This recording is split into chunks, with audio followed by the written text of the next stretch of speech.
but now I can.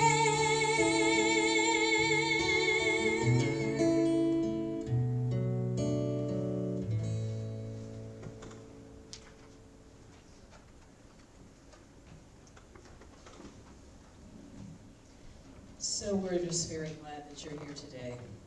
Jackie's very glad that you're here today. Because we are here to realize inside of ourselves that Sherman, his soul continues to be with all of us. And he's aware right now in this moment of all that's happening right here in this room. He's here. It's my understanding that Jackie and Sherman wrote that song that you just heard. And so that gives you an idea of who this man really was. As I said to Jackie earlier, I only saw what I saw when he came to our church. But there's a whole part of him that we didn't get to experience. And that song speaks to that. And so I also want you to know that he is the recipient of the love that we're sharing in here today. Yes, we're doing this for Jackie, but he's also the recipient of this love. And so because he followed the Jewish tradition at times, even though he said he liked unity, we were pretty cool. I'm going to read from Ecclesiastes, which is read at a lot of ceremonies and celebrations of life. To everything there is a season, and a time for every purpose under the heaven. A time to be born, and a time to die. A time to plant, and a time to pluck up that which is planted. A time to kill, and a time to heal. A time to break down, and a time to build up. A time to weep, and a time to laugh. A time to mourn, and a time to dance. A time to cast away stones, and a time to gather stones together. A time to embrace, and a time to refrain from embracing. A time to get, and a time to lose. A time to keep, and a time to cast away. A time to rend, and a time to sow. A time to keep silent, and a time to speak. A time to love, and a time to hate. And a time of war, and a time of peace. And so, Sherman, today is all about you. And this service is going to be a compilation of a lot of his friends and family and people from here that are going to have little things to say, readings. Some of them are from the infamous Ram Dass. That's what the chaplains are going to be reading today. And so we will start with Carolyn.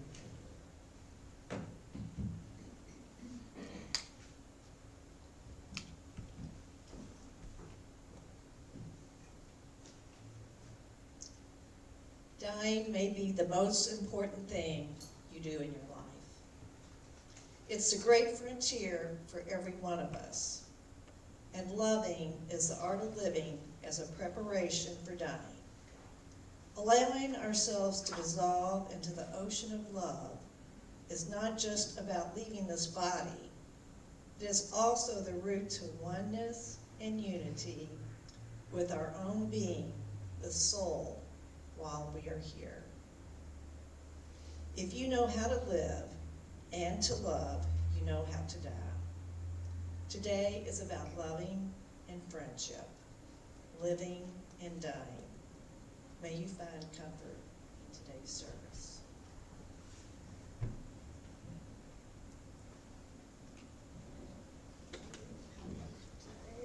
And so one of his newfound friends here at Unity was Dr. Hugh. And so he's going to come up here and share and lead us in a prayer.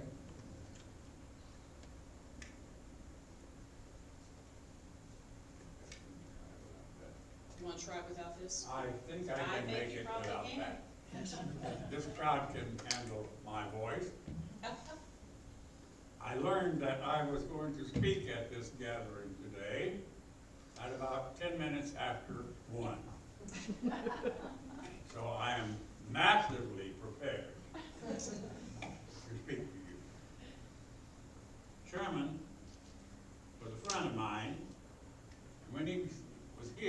sat over there, right about where he is.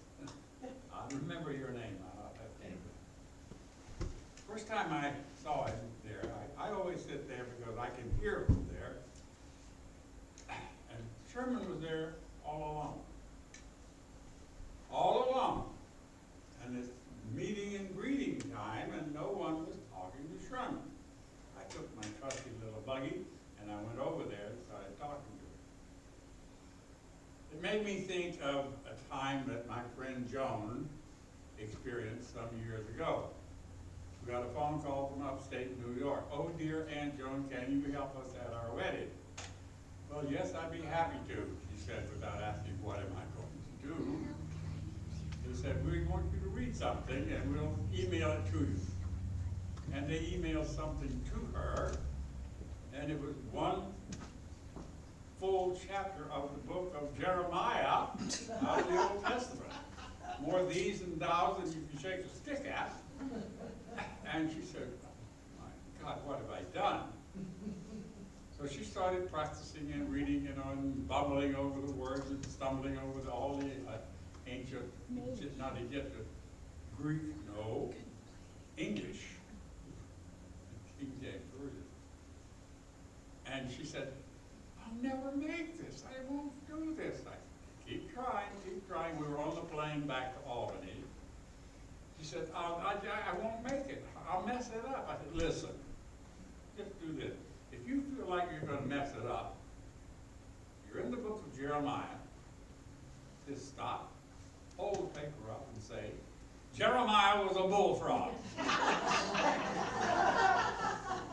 It worked. I found out shortly that Sherman was a very, very, where is he? Yeah, not real redundant. Very honest man.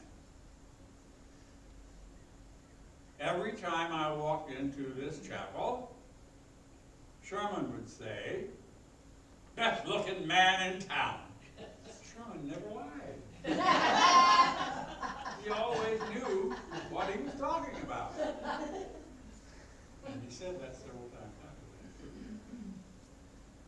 He was a very honest man. Today, you don't know this, but you're right in the middle of a wedding ceremony. That's where you are. Sherman is attending his wedding today, again. He had one here, maybe two. I don't know how many he had here. He never told us. He had one. More than enough. But today, or sometime recently, he had another wedding with his former wife and with Holy Spirit. You're wondering where Sherman is? He was here in this chapel, and he let us know, he let me know, he said, "This is like going to the Jewish synagogue. Sounds the same stuff." Really? Yeah. He thought it was fun to come here.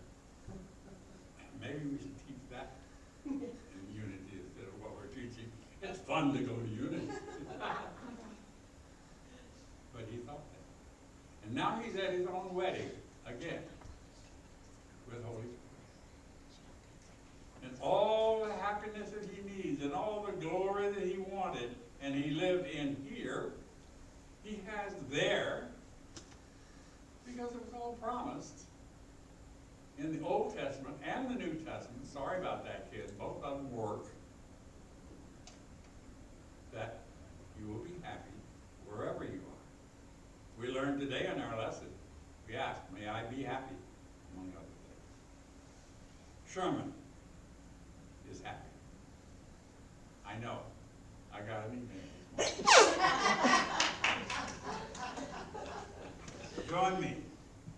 Eyes open or closed, fingers pressed together, whatever you might like to do in your form of prayer.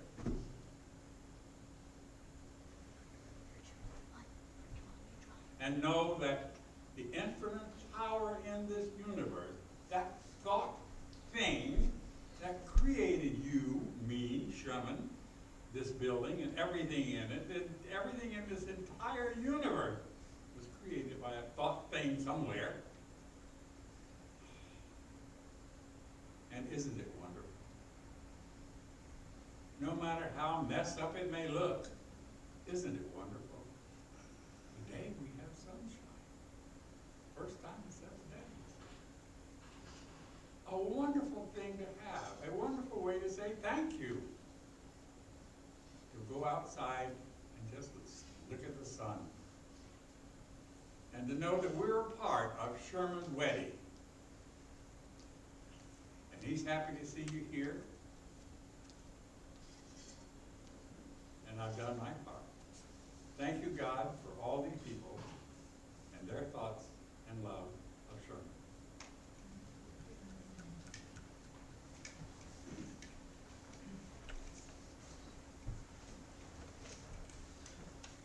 Oh, sometimes we don't say amen, by the way.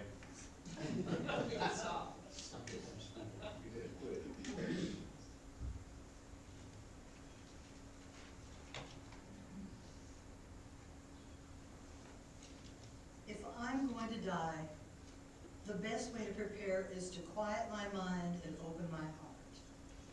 If I'm going to live, the best way to prepare is to quiet my mind and open my heart.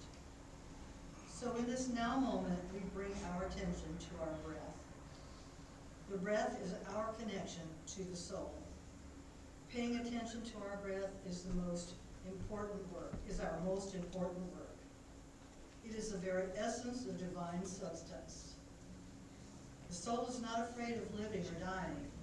As I pay attention to my breath, I become stable, calm, peaceful. Then if I live more peacefully. And if I die more peacefully.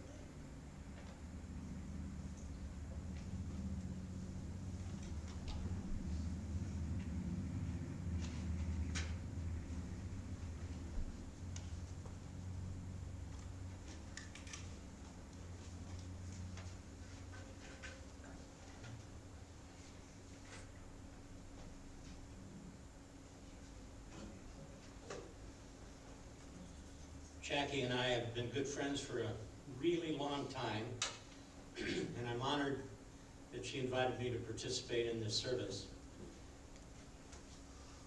I had had the chance to spend time with Sherman, and I just found out recently through Jackie that one of his favorite songs happens to be one of mine also, and I'd like to sing for you, I Believe. I believe for every drop of rain that falls, a flower grows.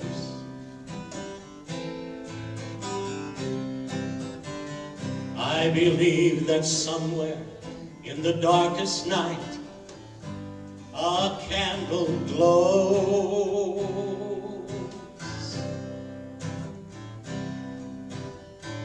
I believe for everyone who goes astray, someone will come and show the way. I believe. I believe.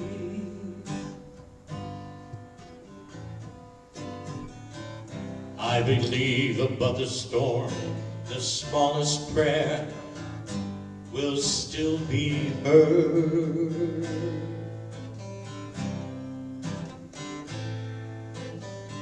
I believe that someone in the great somewhere hears every word.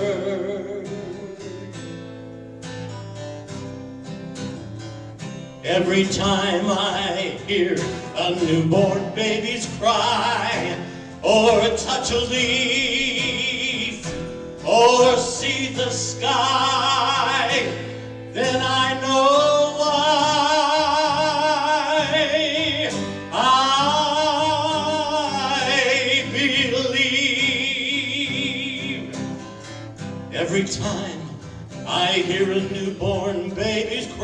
eye, or touch a leaf, or see the sky, then I know why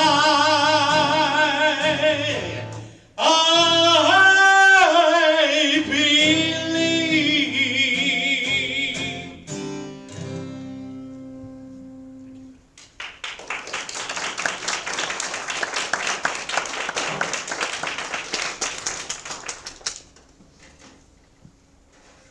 Valerie, you're next.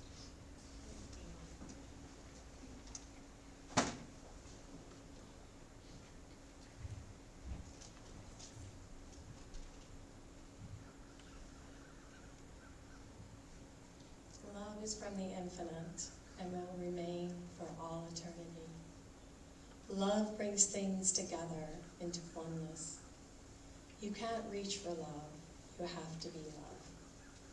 All the universe has come from love, and to love all things return. The Sufis say you must live before you can die, and you must die before you can live. When we love well, we live well, and we die well. The secret of dying is the secret of living. Be in the present moment. Be here now. Lose yourself in love.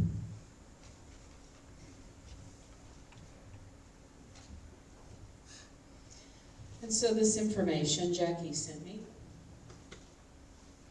Sherman Rudy Packtor was born in 1930 in New Haven, Connecticut, to Bertha and Jack Packtor. He had a little brother, Freddie, that he adored and protected. Sherman planned to go to college to explore writing and photography, but his dad got sick and Sherman had to take over their family restaurant.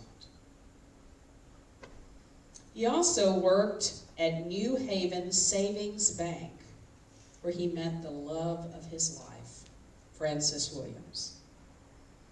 They married in 1954 and raised 5 children: Sam, Barry, Jackie, Joe, and Robin.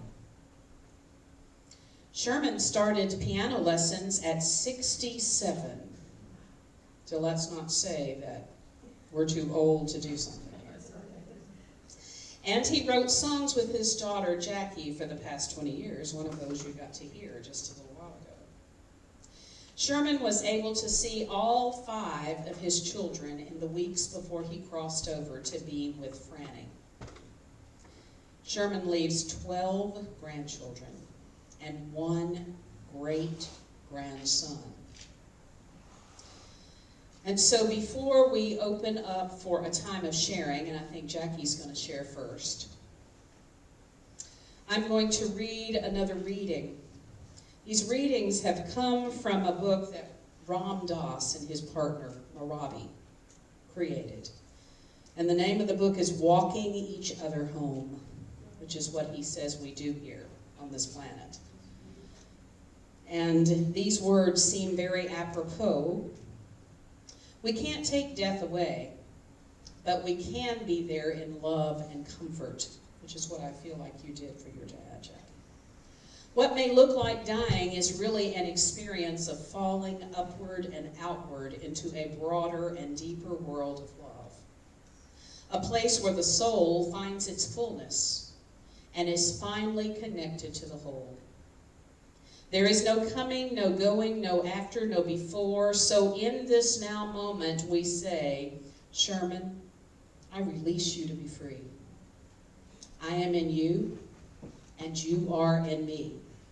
And in this way we are witnessing the universe unfolding as it should, including you and I, and Jackie, and all of us, and Sherman being one in love. And so Jackie's going to come and share, and then anyone else who wants to share, and that will be ended by B reading something in just a few minutes.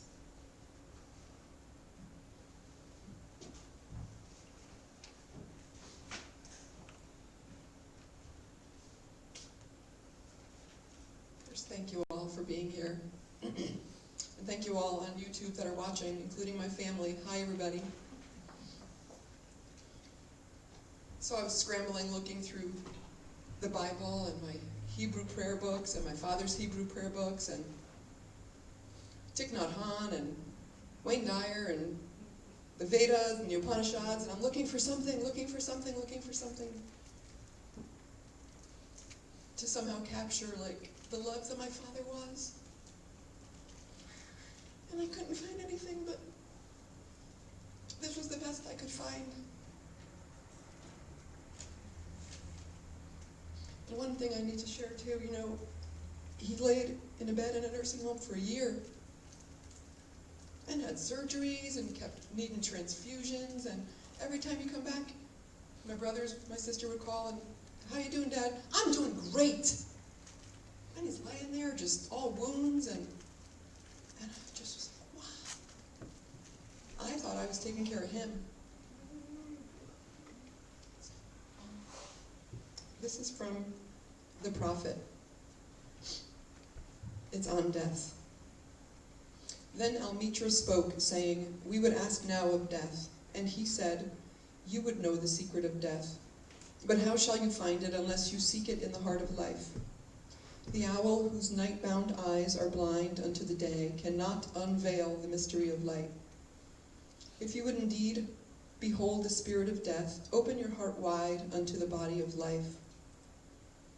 For life and death are one, even as the river and the sea are one. In the depth of your hopes and desires lies your silent knowledge of the beyond. And like seeds dreaming beneath the snow, your heart dreams of spring. Trust the dreams, for in them is hidden the gate to eternity. Your fear of death is but the trembling of the shepherd when he stands before the king whose hand is to be laid upon him in honor. Is the shepherd not joyful beneath his trembling that he shall wear the mark of the king? Yet is he not more mindful of his trembling? For what is it to die but to stand naked in the wind and to melt into the sun? And what is it to cease breathing?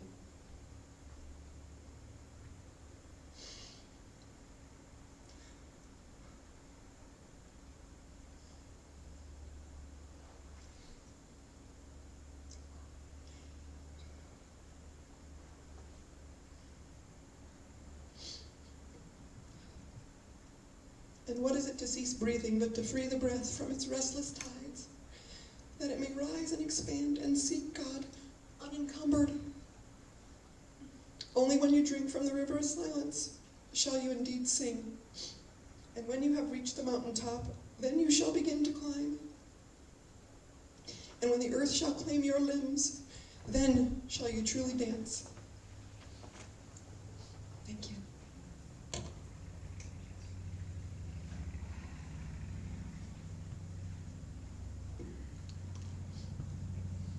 I don't know who's next. Whomever wants to be. Who would like to speak?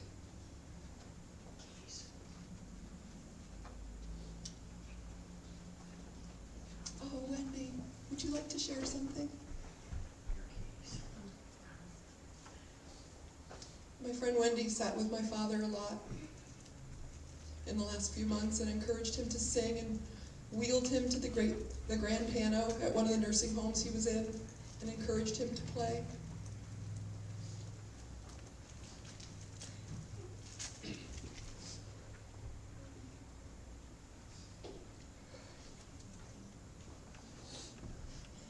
So Sherman was having a rough time in the nursing home. Jackie said he's so miserable, he was complaining. So I said, let's just see him. And I asked him, like, Sherman, what's missing? Like, what's missing for you? This is where you are. He said, I just want to go home. I'm like, well, the probability is you're not going to go home anytime soon. So what's missing for you to make the best of the time that you have? He said, music. I just need music. So we tried everything we could, right? But I think just, we pulled him to the piano and, we tried different things, but it kind of shifted his view. Like, he got like, oh yeah, like this is really what's so. And he was just I think it shifted his view to be one of, who do I need to be for Jackie and for my children. It really was awesome. And then he called me a few times, Wendy. Hey Wendy, how's it going, right? Just needed to have somebody to talk to, I think. And anyway, I'm so glad that I got to know him. And he made a difference for a lot of people, and his music will live on. Things that he wrote.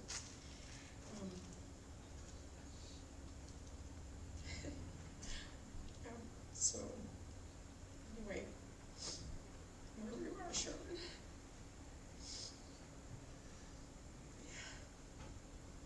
Thank you for who you are and what you gave to all of us. Who's next? Thank you.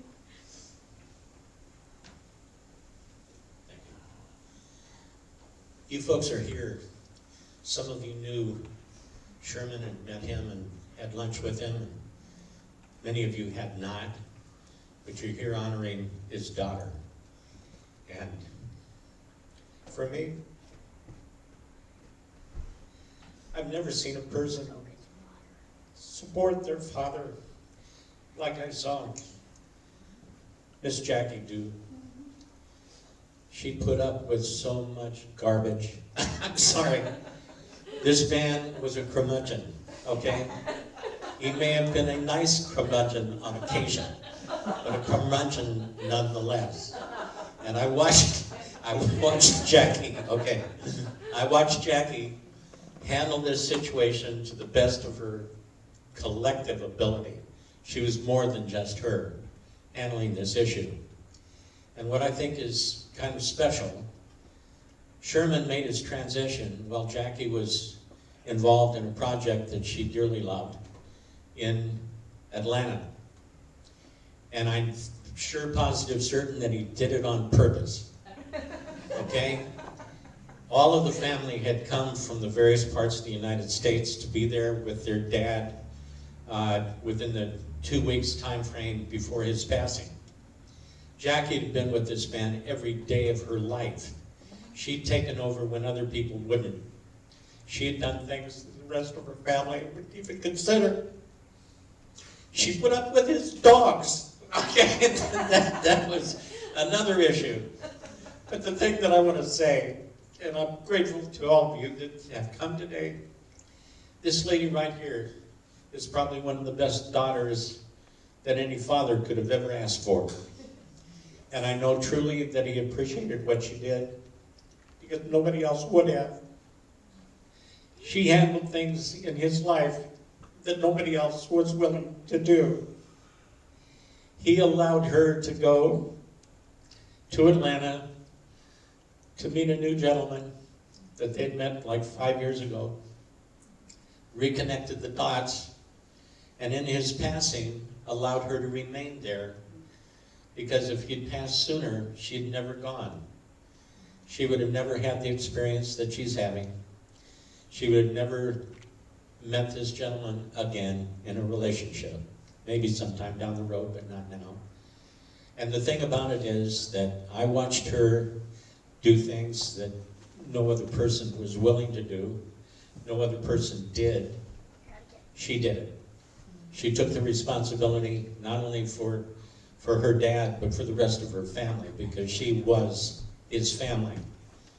Other people showed up incidentally in his life, but the family that he had was Jackie Scully, and I'm honored to be a part of this. Thank you. Anybody else would like to speak? Who's gonna follow that?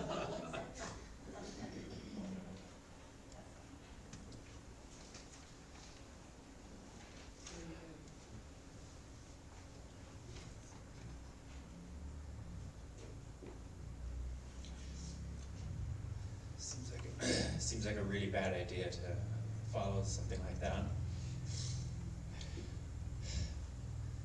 But I never knew you, Sherman. And you may have been a curmudgeon, I don't know. But thank you for your genes that you passed on to your amazing daughter. You got your job done. I love her.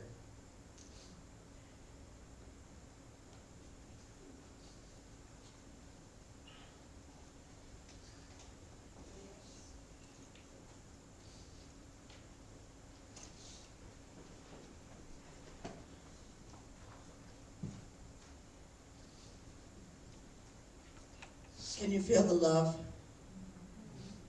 in this room right now? Sherman? I didn't know him well.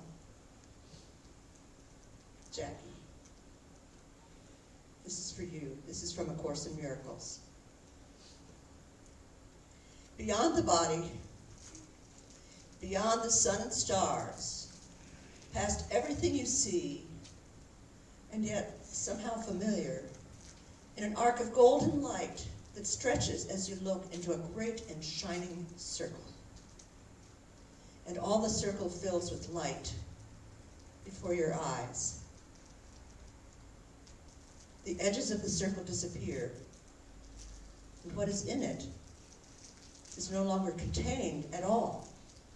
The light expands and covers everything, extending to infinity, forever shining with no break or limit anywhere. Within it, everything is joined in perfect continuity. Nor is it possible to imagine that anything could be outside, for there is nowhere that this light is not.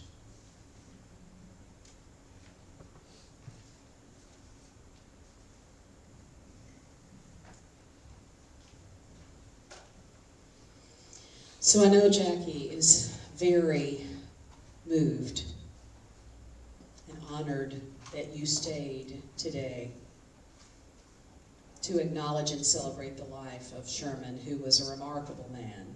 We only got to see and skim the surface of this amazing man. I have to remind you of the day his phone rang and my service and I was speaking and he answered it and talked to whomever it was. And I just kind of stopped and well, all righty. And you were like, Daddy. I was like, it's okay, just let him finish and we'll just wait. And Jackie apologized profusely and I was like, it's just is what it is. He didn't really know. He got all involved in the conversation and forgot he was sitting in church. So it was exciting. Just was. But I was always very honored that he said that being here was no different than being in the Jewish synagogue. Because it has always been our desire to be one with every type of belief system and religious system and spirituality. And so I can't think of anything better for me to do than read this, which is the unity perspective on death and leaving the body. And then when I'm complete with that, I think Robin Rudy is going to come and play something awesome for us to hear. This is called Gone From My Sight. I am standing upon the seashore. A ship is at my side. She spreads her white sails to the moving breeze and starts for the blue ocean. She is an object of beauty and strength. I stand and watch her until at length she hangs like a speck of white cloud just where the sea and sky come to mingle with each other. Then someone at my side says, there, she is gone. Gone where? Gone from my sight, that is all. She is just as large in mast, hull, and spar as she was when she left my side. And she is just as able to bear her load of living freight to her destined port. Her diminished size is in me, not in her. And just at the moment when someone says, there, she is gone, there are other eyes watching him coming. And other voices ready to take up the glad shout. Here he comes. And that, my friends, is dying.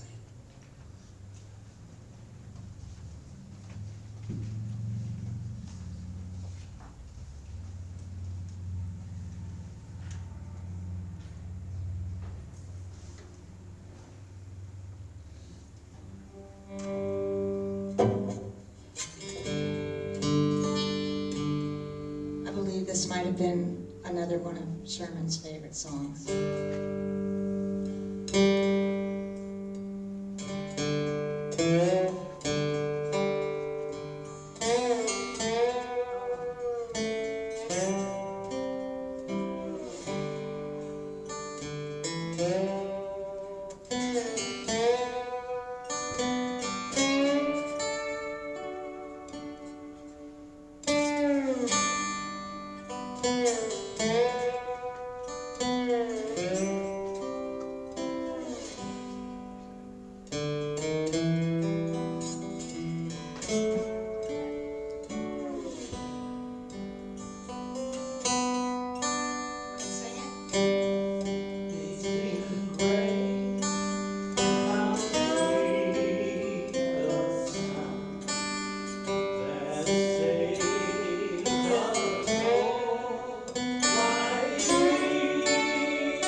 We can feel the light of Sherman in this room.